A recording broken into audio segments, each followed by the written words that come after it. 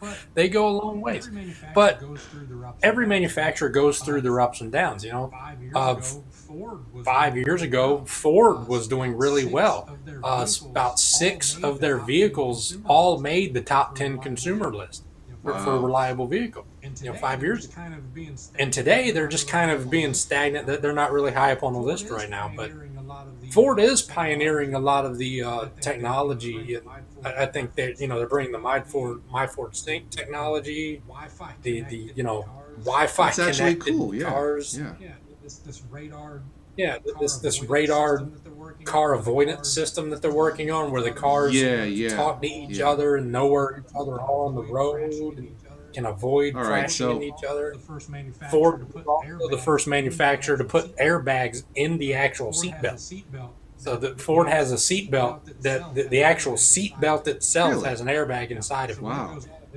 Yeah. So when it goes off, it fluffs up, so you don't, so the How seatbelt doesn't, thick would that thing cut your head off. be? It'd be like a pillow, right? I mean, I don't know. It doesn't really look that thick. Yeah, it doesn't really look that thick, Okay. surprisingly. I don't It's know like how the it charges are like I'm all I don't for know how safety, it works, but Ford, Ford, they're kind of not doing even though as they're well as kind they of were not at this point. doing as well as they were at this point in time, they are kind of the pioneers, at least in the American market, All right, of a so lot of speaking this of Ford, technology. if I recall back in 2008, 9 with the bailout, I think the president helped bail out GM and Chrysler. Ford said, no, thank you, we don't want the help, which is kind of, that really surprised me. Now, Ford- my, They downsized Well, they- quite a bit, but They downsized they, quite a did it bit, on but their own. but they did not want any they help, did it on any their own. finance, right? Ford. Okay. All right, so let me ask you this: Well, GM and Chrysler, Mhm. pre-bankruptcy, the cars were, eh, you know. Post-bankruptcy, has it gotten much better? Was it worth it, in your opinion, as someone who knows something about working on cars?